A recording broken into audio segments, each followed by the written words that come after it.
a great day, I'm feeling good. Oh, the possibilities of what I could. What happens when a blind man, a woman of color, and a child of immigrants get together to discuss how diversity, inclusion, and equity affect your business?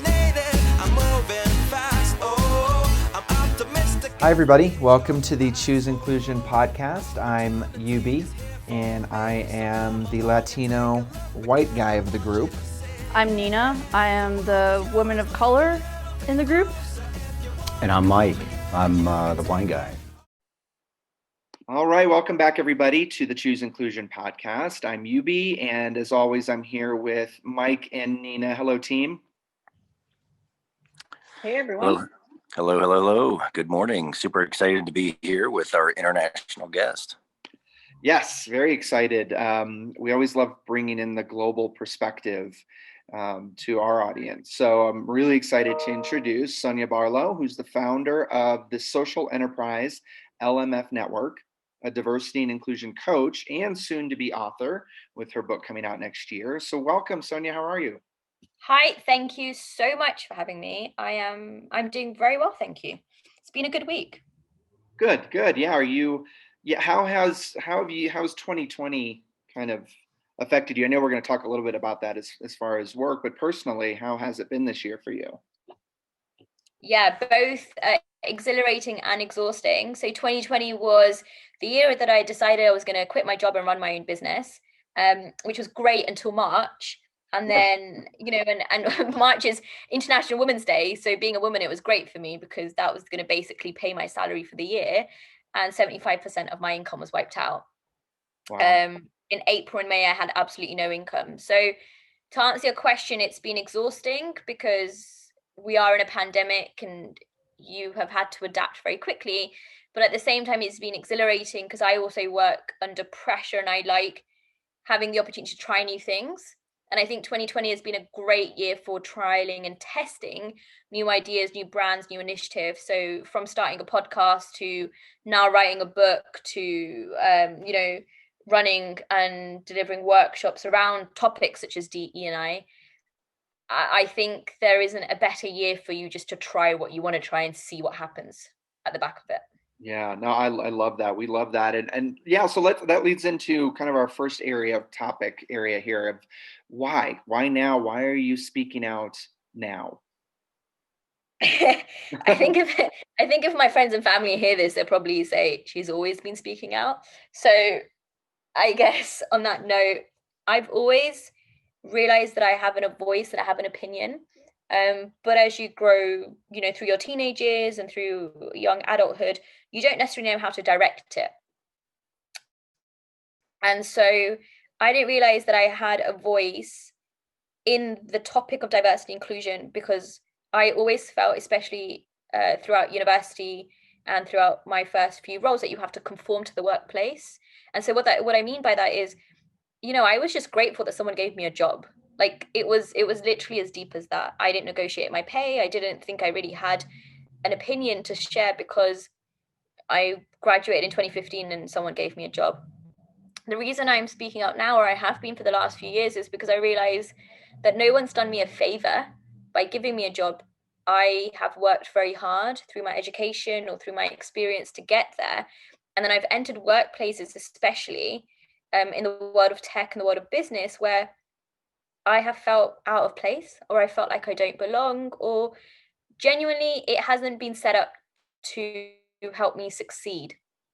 And what I've realized is I've always had a voice, I've always had an opinion. Now I just know how to redirect that narrative so it's educational, so it's powerful, and most importantly, so it's impactful for individuals who feel like they want to be their best selves at work, and for companies who want to, quote unquote, recruit diverse talent, especially during this time.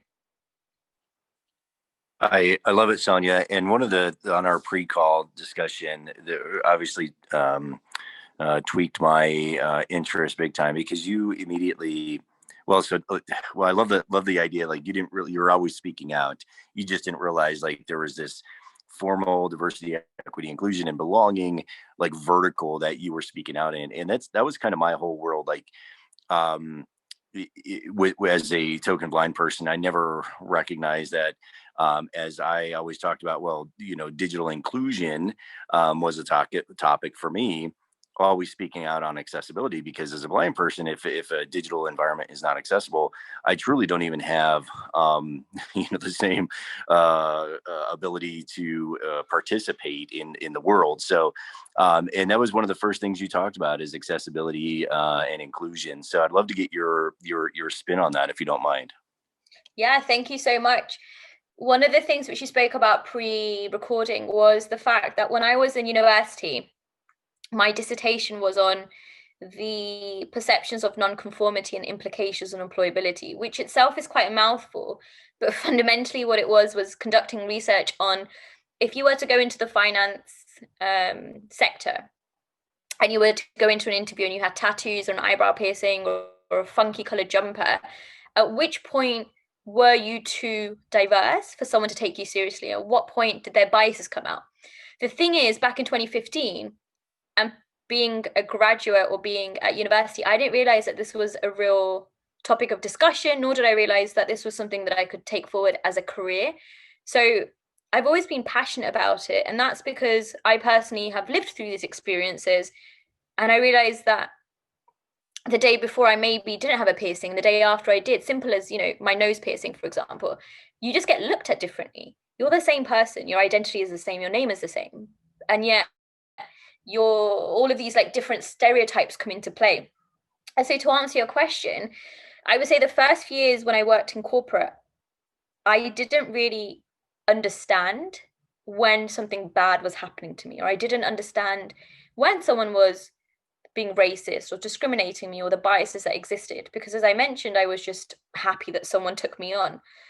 It was once I started progressing within the workplace, I realized that a lot of things aren't accessible and aren't inclusive. So by accessibility, I mean you're able to approach them without any barriers and you're welcome. By inclusivity, I very much mean that you have a space to be there, and it's catered towards your needs, right? So ultimately, you can feel like you belong. In 2018, when I was moving from my first workplace to my second, the honest truth is I'd been there for just over 2 years. I didn't get a leaving card. I didn't really get a thank you. I didn't really have a lot of friends in the workplace. And so when I went looking for them externally, unfortunately being in London, a lot of things weren't accessible, meaning as an early grad, or an early job seeker, or in my first time job role, let's say, I didn't have extra money to spare for me to meet people and for me to find a mentor and for me to find sponsors and for me to build this network. That was the first time I really realized that things were inaccessible. And so when I started building my network, and fundamentally, today it's a social enterprise that's been self-funded, that's free, that's run by volunteers, what I also realized was I'm not the only one with this problem. And that's where the problem fundamentally is. The problem is that a lot of us have this problem, but a lot of us, if not most of us, aren't able to speak out because we are afraid of the consequences, what may or may not happen as a result of us speaking out. Now, for me, I have been that person for a very long time, but I'm very open and honest about this. 2 out of my 3 companies, it was mutually agreed that I wasn't a best fit, and I was, we kind of parted ways. At that point, the worst thing that can happen is you lose your job. Okay, but you're able to stand up for yourself. And I guess today, I just want to be someone who stands up for herself and puts herself first, and is confident in the person that he or they are, rather than always trying to fit into a mold that doesn't really exist, because I'm not trying to play a character for the rest of my life, especially in the corporate world.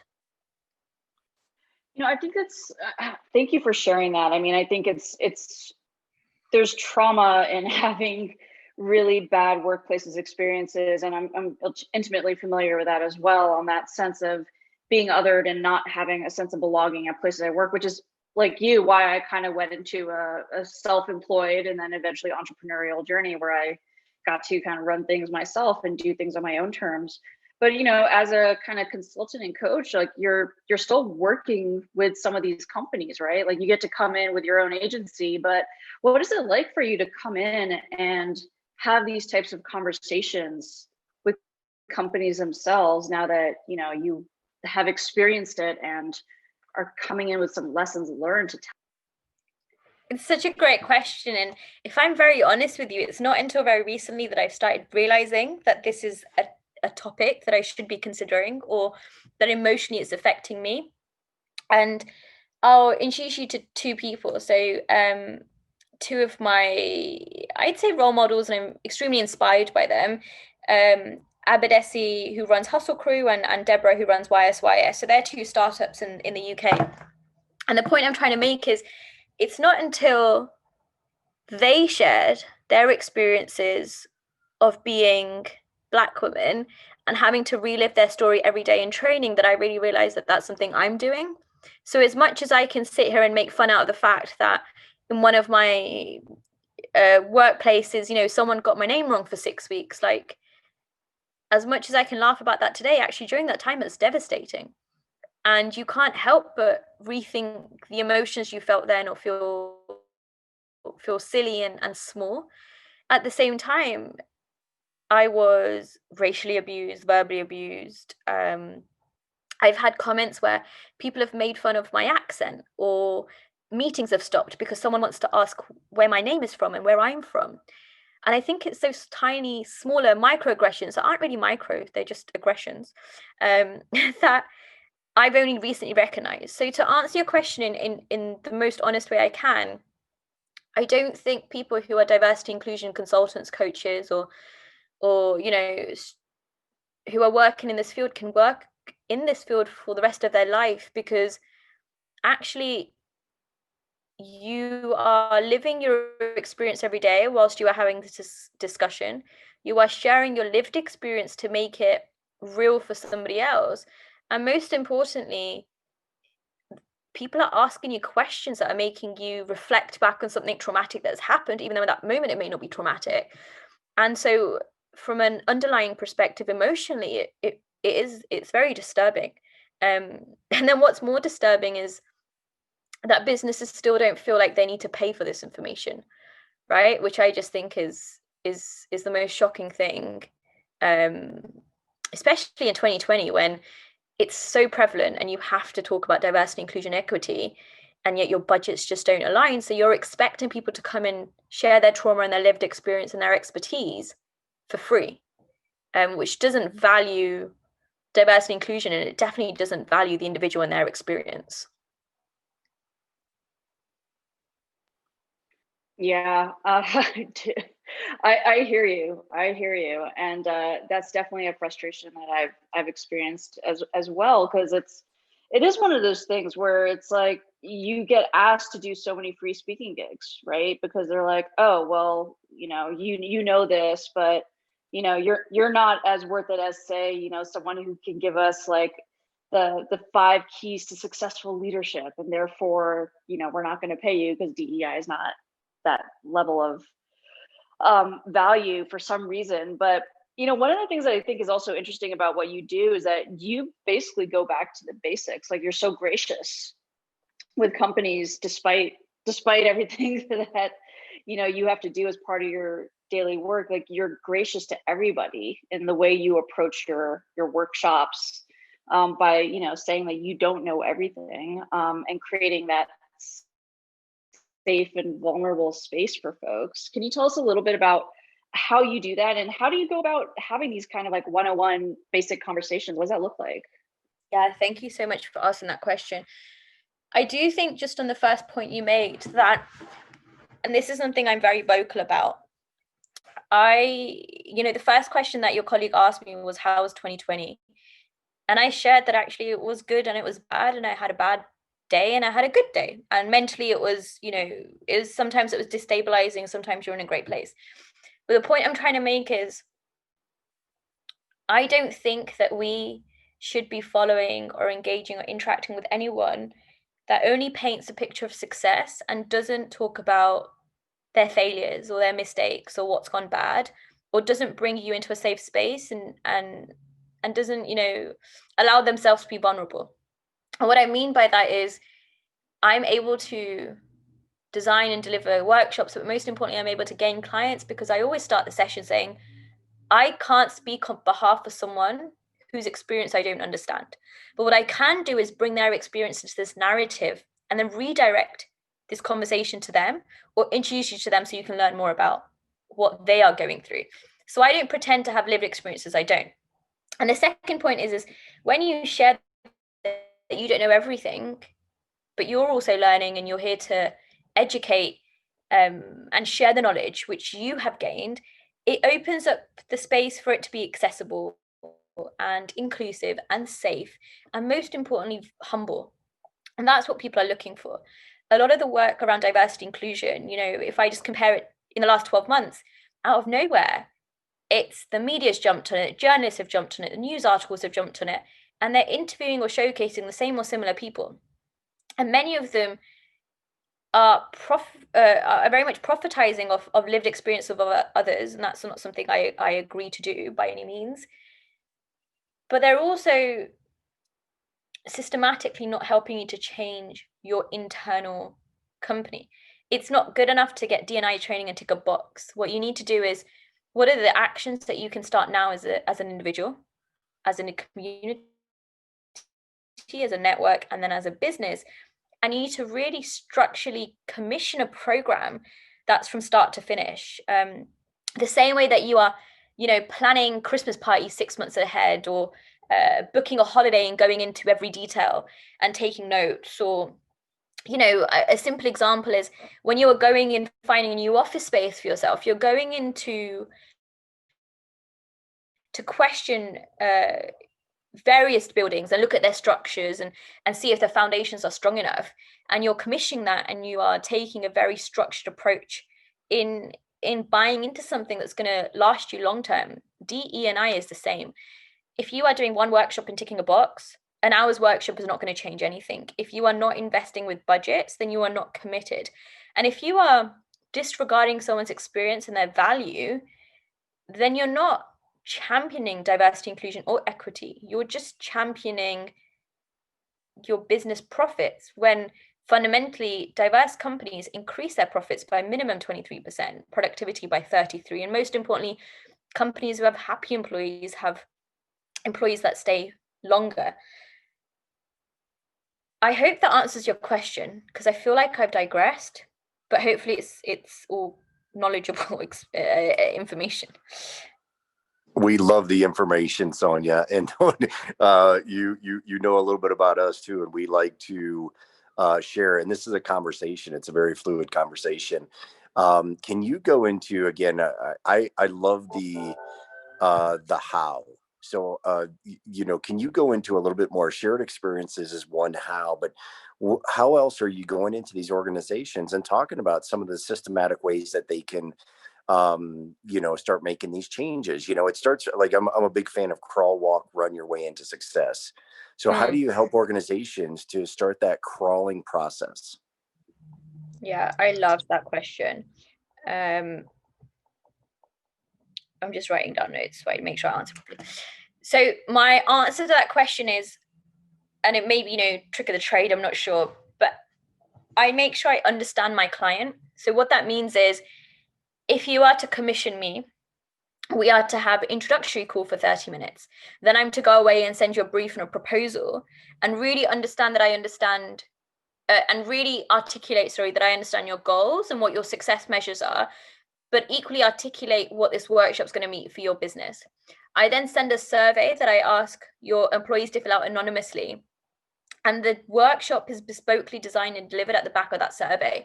So I don't deliver the same workshop for every company, because every company's needs are different. And that kind of intersectionality approach that we have with people, I also try and bring within my own business to say, no two people are the same.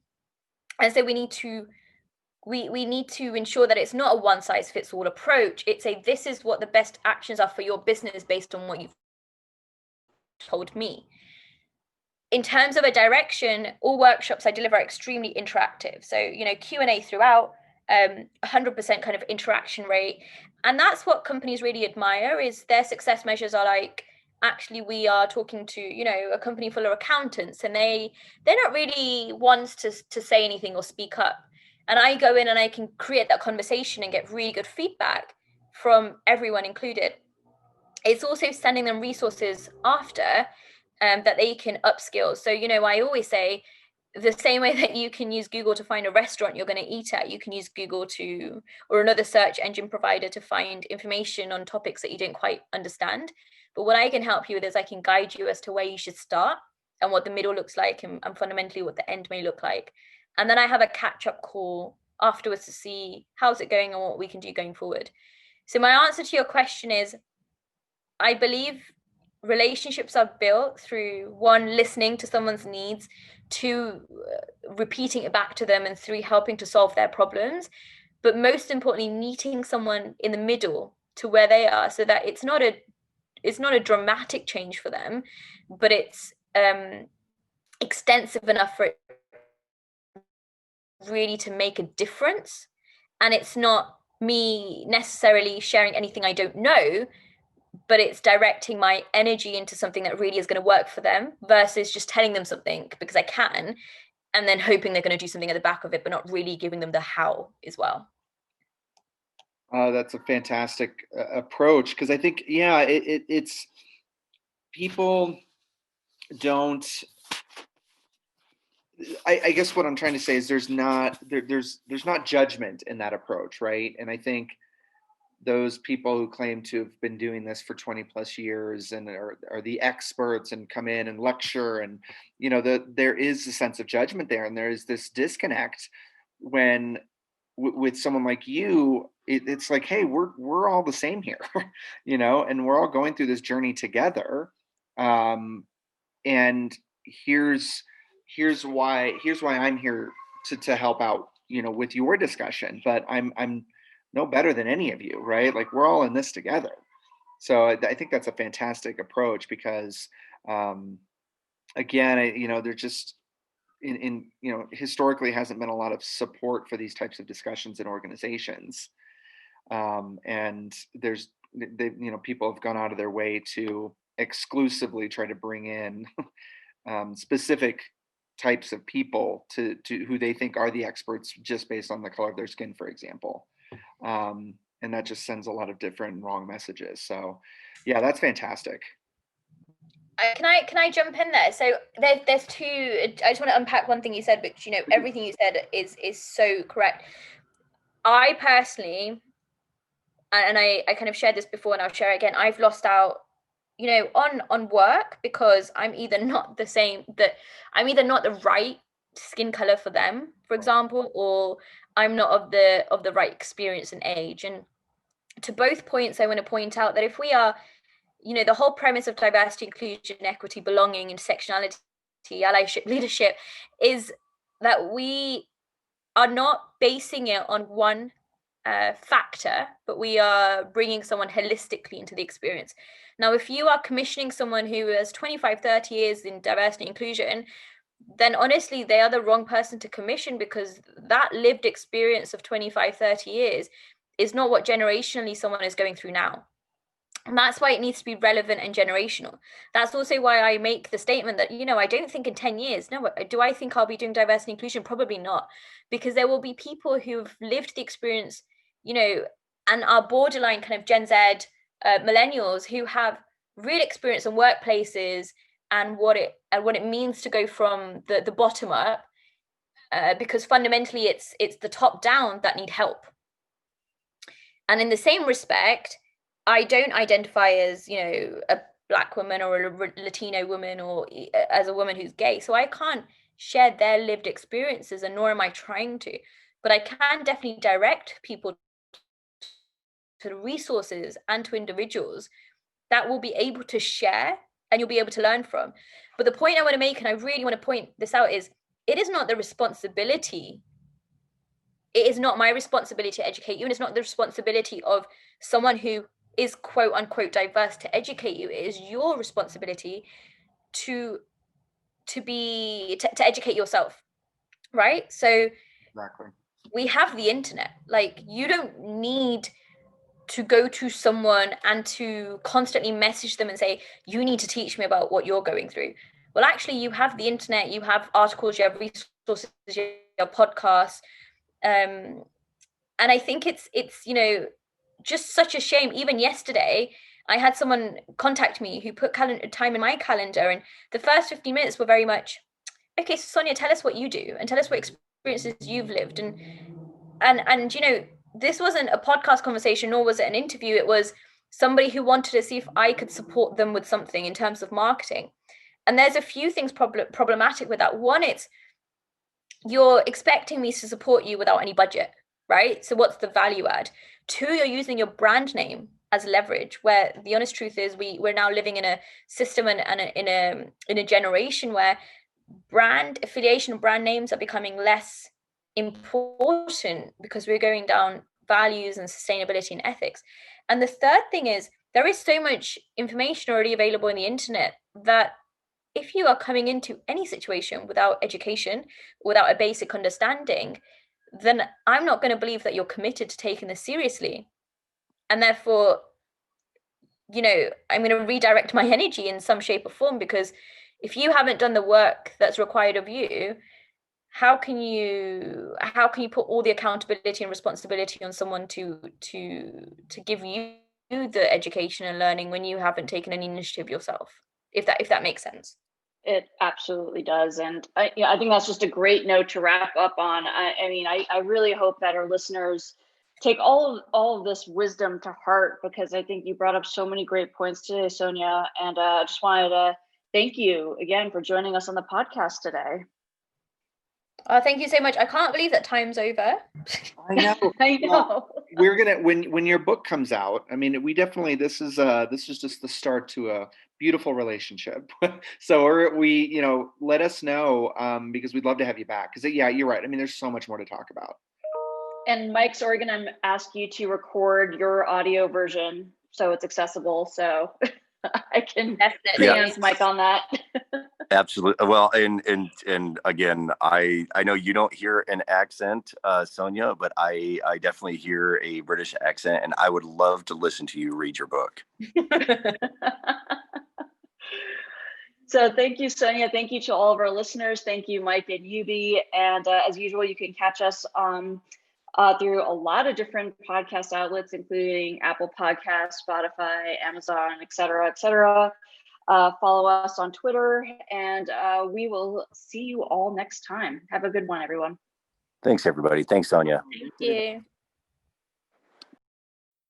Thanks for listening to the Choose Inclusion podcast. Make sure to subscribe to us on Apple Podcasts and Spotify.